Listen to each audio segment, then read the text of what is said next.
ಎಲ್ಲ ನನ್ನ ಪ್ರೀತಿಯ ಸೆಲೆಬ್ರಿಟಿಗಳಿಗೆ ನಮಸ್ಕಾರ ಹೇಳ ಇಲ್ಲ ಥ್ಯಾಂಕ್ಸ್ ಹೇಳ ಧನ್ಯವಾದ ಹೇಳಿದ್ರು ಏನೇ ನನ್ನ ಪದ ಯೂಸ್ ಮಾಡಿದ್ರು ಕೂಡ ತುಂಬ ಕಮ್ಮಿ. ಯಾಕಂದರೆ ನೀವು ತೋರಿಸಿರೋಷ್ಟು ಪ್ರೀತಿ ಅಭಿಮಾನ ಇನ್ಯಾವತ್ತೂ ಅದನ್ನ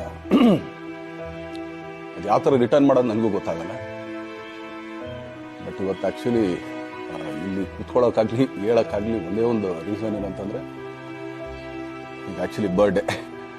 ಯಾಕಂದರೆ ನೀವುಗಳು ತುಂಬ ಆಸೆ ಪಟ್ಟಿದ್ರಿ, ನನಗೂ ತುಂಬಾ ಆಸೆ ಇತ್ತು. ಯಾಕಂದರೆ ಪ್ರತಿಯೊಬ್ಬರನ್ನು ಮೀಟ್ ಮಾಡಿ ಥ್ಯಾಂಕ್ಸ್ ಹೇಳೋಣ ಅಂತೇಳಿ. ಯಾಕಂದರೆ ಪ್ರತಿ ಸಲ ನೀವು ಬಂದಾಗಲೂ ಎಲ್ರಿಗೂ ನಿಂತ್ಕೊಂಡೆ ಆ್ಯಕ್ಚುಲಿ ಕೈ ಕೊಟ್ಕೊಂಡು ಎಲ್ರಿಗೊಂದು ಥ್ಯಾಂಕ್ಸ್ ಇಲ್ಲ ವಿಷಯ ತೊಗೊಳ್ತಾ ಇದ್ದೆ.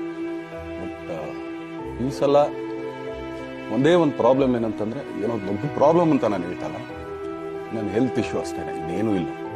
ಯಾಕಂದರೆ ತುಂಬ ಹೊತ್ತು ನಿಂತ್ಕೊಳ್ಳೋಕ್ಕಾಗಲ್ಲ. ಯಾಕಂದರೆ ಏನು ಪ್ರಾಬ್ಲಮ್ ಅಂತ ನಿಮ್ಗಳಿಗೂ ತುಂಬ ಚೆನ್ನಾಗಿ ಗೊತ್ತು. ಯಾಕಂದರೆ ನಿಂತ್ಕೊಂಡು ನಾನು ಆ್ಯಕ್ಚುಲಿ ಎಲ್ರಿಗೂ ವಿಶ್ ಮಾಡೋಕ್ಕೆ ನನ್ನ ಕೈಲಿ ಆಗಲ್ಲ ಅಂತ. ಯಾಕಂದರೆ ಯಾವಾಗ ಇಂಜೆಕ್ಷನ್ ತೊಗೊಳ್ತೀನೋ ಒಂದು 15-20 ದಿನ ಅದು ಓಕೆ. ಬಟ್ ಆಮೇಲೆ ಮತ್ತೆ ಅದ್ರ ಪವರ್ ಕಮ್ಮಿ ಆಗ್ತಿರಂಗೆ ಪೇನ್ ಸ್ಟಾರ್ಟ್ ಆಗುತ್ತೆ. ಸೊ ಆಪ್ರೇಷನ್ ಅನ್ನೋದು ಕಟ್ಟಿಟ್ಟು ಬುತ್ತಿ, ಅದು ಎಲ್ರಿಗೂ ಗೊತ್ತು, ನನಗೂ ಗೊತ್ತಿದೆ. ಸೊ ಅದಂತೂ ಮಾಡಿಸ್ಲೇಬೇಕು ನಾನು. ಆದರೆ ಈಗಿರೋ ಕೆಲಸಗಳಲ್ಲಿ ಯಾರಾದ್ರು ನಾನು ಒಪ್ಕೊಂಡಿದ್ದೀನಿ ಸಿನಿಮಾಗಳು. ಯಾಕಂದರೆ ನಾನೆಲ್ಲ ನನ್ನ ನಿರ್ಮಾಪಕರಿಗೂ ಥ್ಯಾಂಕ್ ಹೇಳೋಕ್ಕೆ ಇಷ್ಟಪಡ್ತೀನಿ. ಯಾಕಂದರೆ ಇಷ್ಟು ದಿನ ಕಾದರು. ಸೊ ಅದೊಂದು ರೀಸನ್ಗೋಸ್ಕರ ಅವ್ರುಗಳು ಆ್ಯಕ್ಚುಲಿ ಇಷ್ಟು ದಿನ ಕಾದಿದ್ದಾರೆ. ನಾನು ಅವ್ರುಗಳಿಗೆ ಅನ್ಯಾಯ ಮಾಡಬಾರ್ದು. ಯಾಕಂದರೆ ಅವರು ಒಂದು ಏನೇನೋ ಪ್ರಾಜೆಕ್ಟ್ಗಳನ್ನು ಕೊಟ್ಟಿರ್ತಾರೆ ಅಂತೇಳಿ.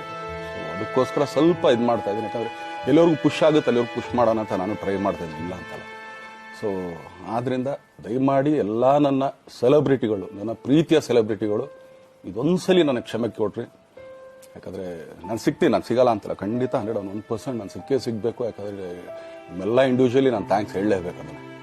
ಆದರೆ ಈಗಲ್ಲ, ಇನ್ನೊಂದು ಸ್ವಲ್ಪ ದಿನ ಆಗಲಿ. ಯಾಕಂದರೆ ನಮ್ಮದು ಸ್ವಲ್ಪ ಯಾಕಂದರೆ ಈಗಲೇ ಕಾಲೆಲ್ಲ ಸ್ವಲ್ಪ ನಂಬಾಗ್ತಾ ಇದೆ. ಸೊ ಸ್ವಲ್ಪ ನಮ್ಮ ಡಾಕ್ಟರ್ ಹತ್ರ ಎಲ್ಲ ನಾನು ಕನ್ಸಲ್ಟ್ ಮಾಡಿ ಏನು ಮಾಡ್ಬೋದು ಅದಕ್ಕಿಂತ ನೆಕ್ಸ್ಟ್ ಅಂತ ಹೇಳಿ. ಯಾಕಂದರೆ ಸ್ಪೈನಲ್ ಕಾರ್ಡ್ ಪ್ರಾಬ್ಲಮ್ ನಿಮಗೂ ತುಂಬ ಚೆನ್ನಾಗಿ ಗೊತ್ತು. ಸೊ ಇದೊಂದು. ಆಮೇಲೆ ದಯಮಾಡಿ ಯಾವ ಹೂವು ಪೋಗಳಿಗೂ ನನ್ನ ಸೆಲೆಬ್ರಿಟಿಗಳು ಕಿವಿಗೆ ಹಾಕ್ಕೊಬೇಡ್ರಿ. ಈಗ ಮೊನ್ನೆದು ಒಂದು ಇದಿತ್ತು, ಏನೋ ಯಾರೋ ನಿರ್ಮಾಪಕರು ಕೊಟ್ಬಿಟ್ರು, ಹಂಗೆ ಹೀಗೆ ಅದು ಇದು. ಹೌದು, 101%. ಯಾಕಂದರೆ ಸೂರಪ್ಪ ಬೊಬ್ಬವ್ರಿಗೆ ಆ್ಯಕ್ಚುಲಿ ವಾಪಸ್ ಕೊಟ್ಟಿದ್ದೆ. ಏನಕ್ಕೆ ಅಂತಂದರೆ, ಸೂರಪ್ಪ ಬೊಬ್ಬರು ಆ್ಯಕ್ಚುಲಿ ನಾನು ಹತ್ರ ಸಿನಿಮಾ ಮಾಡೋಕ್ಕೆ ಬಂದಾಗ ಅವ್ರು ತುಂಬ ಕಮಿಟ್ಮೆಂಟ್ಸ್ ಏನೋ ಇತ್ತು ಪಾಪ. ಸೊ ಸಿನಿಮಾ ಆದರೆ ನನ್ನ ಕಮಿಟ್ಮೆಂಟ್ಸ್ ಎಲ್ಲ ಇದಾಗುತ್ತೆ ಅಂತ. ಯಾಕಂದರೆ ಇಂಡಸ್ಟ್ರಿಲಿ ನನಗೆ ಗೊತ್ತಿರೋರೊಬ್ಬರು ತುಂಬ ಪರಿಚಯ ಇರೋರು, ಅವ್ರನ್ನ ಕರ್ಕೊಂಡು ನೀವು ವಿಧ ದರ್ಶನ ಮಾಡೋಣ, ಸರಿ ಅಣ್ಣ ಮಾಡ್ಕೊಡ್ತೀನಿ. ಬಟ್ ಈಗ ಆ್ಯಕ್ಚುಲಿ ಈಗ ನಡೆದಿದ್ದು ನಿಮಗೂ ಗೊತ್ತು. ಯಾಕಂದರೆ ಟೈಮೆಲ್ಲ ವೇಸ್ಟ್ ಆಗೋಯ್ತು. ಈ ಟೈಮಲ್ಲಿ ಮತ್ತೆ ಅವ್ರ ದುಡ್ಡನ್ನ ನೀವು ಕೊಡೋದ್ರ ಪಾಪ ಅವ್ರಿಗೆ ಇನ್ನೂ ಕಮಿಟ್ಮೆಂಟ್ ಜಾಸ್ತಿ ಆಗುತ್ತೆ. ಸೊ ಅದಕ್ಕೋಸ್ಕರ ಸರ್ ನಿಮ್ಮ ಕಮಿಟ್ಮೆಂಟ್ ತೀರಿಸ್ಕೊಳ್ಳಿ. ಸೊ ಮುಂದಕ್ಕೆ ಒಂದು ಒಳ್ಳೆ ಸಬ್ಜೆಕ್ಟ್ ಸಿಗ್ದಾಗ ಖಂಡಿತ ಮಾಡೋಣ ಅಂತ ಅಷ್ಟೇ. ಆಮೇಲೆ ನಾನು ಪ್ರೇಮ್ ಖಂಡಿತ ಸಿನಿಮಾ ಮಾಡೇ ಮಾಡ್ತೀನಿ. ಯಾಕಂದರೆ ಅದು ನಮ್ಮ ಗುರುಗಳು, ಹಾಗೇನೆ ನನ್ನ ಪ್ರೀತಿಯ ಸ್ನೇಹಿತೆ, ಅದು ರಕ್ಷಿತನ ಆಸೆ ಅದು. ಸೊ ಇಲ್ಲ ಮಾಡೇ ಮಾಡೋಣ. ಸೊ ಬಟ್ ಒಂದೇನಂದರೆ KVN ಪ್ರೊಡಕ್ಷನ್ಸ್ ಅವರು ಪ್ರೊಡಕ್ಷನ್ ಮಾಡ್ತಾ ಇದ್ದಾರೆ. ಸೊ ಪ್ರೊಡಕ್ಷನ್ ನಡೀತಾ ಇರ್ಬೇಕಾದ್ರೆ ಪುನಃ ಇನ್ನೊಂದು ಪ್ರೊಡಕ್ಷನ್ ಅಂದಾಗ, ಯಾಕಂದರೆ ನನ್ನ ಒಂದು ಅನಿಸಿಕೆ ಅಂತಂದರೆ, ಯಾವ ನಿರ್ಮಾಪಕ ಆ್ಯಕ್ಚುಲಿ ಈಗ ಯಾವುದು ಪ್ರೊಡಕ್ಷನ್ ಇಲ್ಲದೇ ಸುಮ್ಮನೆ ಅದರ ಅಂಥವ್ರ ಜೊತೆ ಕೆಲಸ ಮಾಡೋರು. ಯಾಕಂದರೆ ಪ್ರೊಡಕ್ಷನ್ ನಿಮಗೂ ತುಂಬ ಚೆನ್ನಾಗಿ ಗೊತ್ತಿವಾಗ ನಡೀತಾ ಇರೋ ಒಂದು ಇದರಲ್ಲಿ ಒಬ್ಬ ನಿರ್ಮಾಪಕ ಇವತ್ತು ಅಡ್ವಾನ್ಸ್ ಕೊಟ್ಟೋದ್ರಿಂದ ಹಿಡಿದು ರಿಲೀಸ್ ಆಗೋ ತನಕ ಆತನ ಕೆಲಸ ತುಂಬ ಇದೆ. ಬರೀ ದುಡ್ಡೊಂದು ಹೊಂಚೋದೇ ಅಲ್ಲ, ಸೊ ಎಲ್ಲ ಇದರಲ್ಲೂ ಕೂಡ. ಸೊ ಆದ್ದರಿಂದ ಅಷ್ಟೇ, ಇನ್ನು ಅದು ಬಿಟ್ಟು ಇನ್ನೇನು ಆ ಥರದ್ದೇನಿಲ್ಲ. ಸೊ ಇದೊಂದು ನಾನು ಹೇಳ್ಬೇಕು. ಆಮೇಲೆ ನಿಮ್ಮ ಪ್ರೀತಿ, ಅಭಿಮಾನ, ಪ್ರೋತ್ಸಾಹ ನನ್ನಂತೊಂದ ಮೇಲೆ ಇರೋದಕ್ಕೆ ನಾನು ಯಾವತ್ತೂ ಚಿರಋಣಿಯಾಗಿರ್ತೀನಿ. ಯಾಕಂದರೆ ನಿಮ್ಗೆ ಯಾವುದೇ ಕಾರಣಕ್ಕೂ ಏನಂತಾರೆ ಅದನ್ನು ತೀರ್ಸೋಕ್ಕೆ ನನ್ನ ಕೈಲಾಗಲ್ಲ. ಯಾಕಂದರೆ ನೀವು ಕೊಟ್ಟಿರೋಷ್ಟು ಪ್ರೀತಿ, ಆಮೇಲೆ ಪ್ರೀತಿಗಿಂತ ಹೆಚ್ಚಾಗಿ ಒಂದು ಸಪೋರ್ಟ್ ಅಂತ ಹೇಳ್ತೀನಿ. ಇವಾಗ ಆ್ಯಕ್ಚುಲಿ ಸ್ವಲ್ಪ ಚಾರ್ಜ್ ಹಿಂಗೆ ತಿರುಗೋಗಿದೆ. ಬಟ್ ಆದರೂ ಇವತ್ತು ಹಿಂಗೆ ನಿಂತ್ಕೊಳ್ಳೋಕ್ಕೆ ಹಿಂಗೆ ಸಪೋರ್ಟ್ ಕೊಡ್ತಾ ಇದ್ದಾರಲ್ಲ, ಸೊ ಅದಕ್ಕೆ ನಾನಾಗಲಿ ನನ್ನನ್ನು ನಂಬ್ಕೊಡೋರು ಎಲ್ಲರೂ ಕೂಡ ನಿಮ್ಗಳಿಗೆ ಚಿರಋಣಿ ಅಂತ ಹೇಳೋಕ್ಕೆ ಇಷ್ಟಪಡ್ತೀನಿ. ಆಮೇಲೆ ಈ ಮುಖಾಂತರ ನಾನು ಒಂದು 3 ಜನಕ್ಕೆ ತುಂಬಾ ಥ್ಯಾಂಕ್ಸ್ ಹೇಳಬೇಕು. ಎಸ್ಪೆಷಲಿ ನಮ್ಮ ಹೀರೋ ಧನ್ವೀರ್ ಅವ್ರಿಗೆ.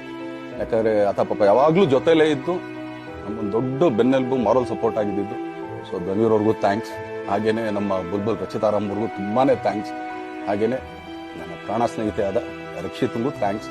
ಅಲ್ಲೆಲ್ಲ ನನ್ನ ಸೆಲೆಬ್ರಿಟಿಗಳಿಗೂ ಅನಂತ ಧನ್ಯವಾದ ಅಂದರೂ ಕೂಡ ತಪ್ಪೇ ಅದು. ಯಾಕಂದರೆ ತುಂಬ ಚಿಕ್ಕದು. ಆಮೇಲೆ ಇದೊಂದು ಹೇಳ್ಬೇಕು ಅಂದ್ಕೊಂಡೆ, ಏನೋ ದರ್ಶನ್ ಆ್ಯಕ್ಚುಲಿ ಬೇರೆ ಲ್ಯಾಂಗ್ವೇಜ್ಗೆ ಇಲ್ಲೇ ಇಷ್ಟೊಂದು ಪ್ರೀತಿ ಅಭಿಮಾನ ತೋರಿಸಿದ್ದೀರಾ, ಎಲ್ಲ ಮಾಡಿದ್ದೀರಾ, ಸುಮ್ಮನೆ ಎಲ್ಲಿಗೆ ಅಂತ ಹೋಗ್ಲಿ. ಸಾಯೋವರೆಗೂ ಇಲ್ಲೇನೆ, ಇಲ್ಲಿ ಬಿಟ್ಟು ಇನ್ನೆಲ್ಲೂ ನಾನು ಹೋಗಕ್ ಆಗೋದು ಇಲ್ಲ. ಯಾಕಂದ್ರೆ ಒಂದು ಈಸಿ ಆಗಿದ್ದನ್ನು ಹೇಳ್ತೀನಿ, ಕಾವೇರಿ ಎಲ್ಲಿ ಹುಡ್ತಾಳೆ ಅಂತ ನಿಮಗೂ ತುಂಬಾ ಚೆನ್ನಾಗಿ ಗೊತ್ತು. ಆ ಕೊಡಗಲ್ಲೇ ನಾನು ಹುಟ್ಟಿರೋದು, ಅವಳು ಅಲ್ಲಿ ಹುಡ್ತಾಳೆ ಕಾವೇರಿ, ಎಲ್ಲಾ ಕಡೆ ಹರ್ಕೊಂಡ್ ಬರ್ತಾಳೆ ಅವಳು. ನನ್ ಸೀಮಿತ ಇರೋದು ಬರೀ ಮೇಕೆದಾಟ್ ಅಷ್ಟೇನೆ, ಅದರಿಂದ ಮುಂದಕ್ಕೆ ಅದು ಹೆಂಗ್ಯಾರು ಹರ್ಕೊಡೋದ್ರು ಅದಕ್ಕೊಂದು ಸಂಬಂಧ ಇಲ್ಲ ನನಗೆ. ಸೊ ಆ ಥರ ಯಾವಾಗ ಸಿನಿಮಾ ಮಾಡಿದ್ರು ಏನೇ ಮಾಡಿದ್ರು ಇಲ್ಲೇನೆ, ಅದು ಕನ್ನಡ ಸಿನಿಮಾನೇ. ಡಬ್ಬಾಗ ಎಲ್ಲೇ ಹೋದ್ರು ಅದು ಬೇರೆ ಥರ ಅದಷ್ಟೇ. ಬಟ್ ನಾನು ಕನ್ನಡದಲ್ಲೇ ಇರೋದು, ಕನ್ನಡ ಸಿನಿಮಾನೇ ಮಾಡೋದು.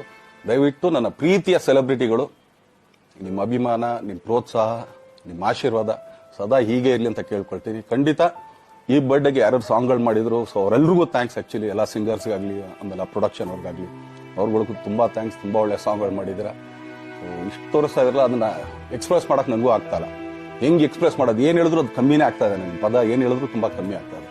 ಸೊ ಇದೊಂದ್ಸಲಿ ದಯಮಾಡಿ ಕ್ಷಮೆ ಇರಲಿ. ಸೊ ಖಂಡಿತ, ಬಟ್ ಆದಷ್ಟು ಬೇಗ ನಿಮ್ಗಳಿಗೆ ಸಿಗ್ತೀನಿ ನಾನು, ಅದು ಯಾವಾಗ ಅಂತ ಹೇಳ್ತೀನಿ. ಸೊ ಅಲ್ಲಿವರೆಗೂ ಮೊಟ್ಟೆಗೆ ಹಾಕ್ಕೊಳ್ಳಿ. ನೀವು ಹೆಂಗೆ ಆ್ಯಕ್ಚುಲಿ ದರ್ಶನ್ಗೆ ಹೋಗ್ಲಿ ಪಾಪ, ಆಯ್ತು ಇದು ಸಲ ಬಿಟ್ಬಿಡೋಣ ಅಂತೇಳಿ. ಸೊ ಈ ಸಲ ಬರ್ಡೇಗೆ ನಾನು ಸಿಗಲಿಲ್ಲ ಅಂತದಕ್ಕೆ ದಯಮಾಡಿ ಇದೊಂದು ಕ್ಷಮೆ ಇರಲಿ. ಯಾಕಂದ್ರೆ ಎಲ್ಲ ಪಾಪ ದೂರಿಗಳಿಂದ ಬರ್ತೀರಾ, ಎಲ್ಲ ಮಾಡ್ತೀರಾ. ಸೊ ಬಂದಾಗ ಎಲ್ಲೋ ಒಂದು ಬಿಲ್ಡಿಂಗ್ ಮೇಲೆ ನಿಂತ್ಕೊಂಡು ನಾನು ಸುಮ್ಮನೆ ಕೈ ವೇ ಮಾಡೋದು ನನಗೆ ಮನ್ಸಿಗೆ ಅದು ಒಪ್ಪಿಗೆ ಆಗಲ್ಲ.